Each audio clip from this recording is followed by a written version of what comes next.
जो गिल साहब ने वालदा वाली बात की, मैं एक इंटरेस्टिंग बात गिल साहब को जरा आप सारों के साथ शेयर करता हूँ कि असल में सियासत में हमें मेरे नाना लेके आए थे इस फैमिली को। तो मिडिल क्लास फैमिली थी हमारी, कोई उस तरह की चीज़ नहीं थी। मेरे दादा और नाना दोनों सगे भाई थे। तो दादा ने बिजनेस शुरू किया, एक लूम से उन्होंने काम शुरू किया, और नाना ने सियासत शुरू की।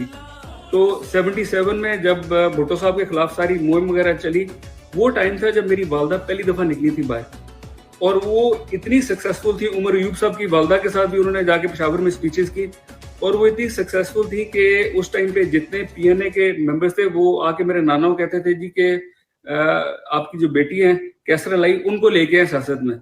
और मेरे पुराने मुलाजिम मुझे बताते थे कि मेरे नाना उनको बिठाते थे मीटिंग्स में। शुजात साहब और परवेज साहब पर्दे के पीछे खड़ा होके देखते थे कि मीटिंग में क्या हो रहा है, उनको इजाजत नहीं होती थी मीटिंग में बैठने की। तो वो अब 1977 के बाद अब निकली है पहली दफा, वो भी मजबूरी में। और मजबूरी क्या है कि एक वो और मेरी खाला सुमेरा लाई, सिर्फ ये दो औरतें रह गई हैं, बाकी कोई घर का मर्द नहीं है इस वक्त जो जाके इनकी सपोर्ट करे या हमारे साथ खड़ा है। तो और वो दोनों बहुत स्ट्रांग हैं, और दोनों दिन रात मेहनत कर रही हैं कि जी ये कि और क्या कर लेंगे, जो मर्जी कर लें। तो हालांकि मेरी खाला के जो मेरा जो कजन है, मेरी खाला सुमेरा का जो बेटा है, कल पुलिस ने उसको घर के बाहर से, गुजरात वाला हमारा जो घर है, उसके घर के बाहर से उसको खींच के उसको अरेस्ट करने की कोशिश की।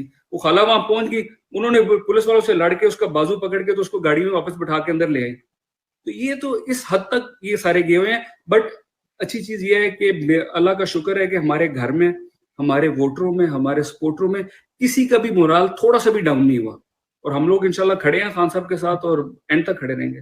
जबरदस्त।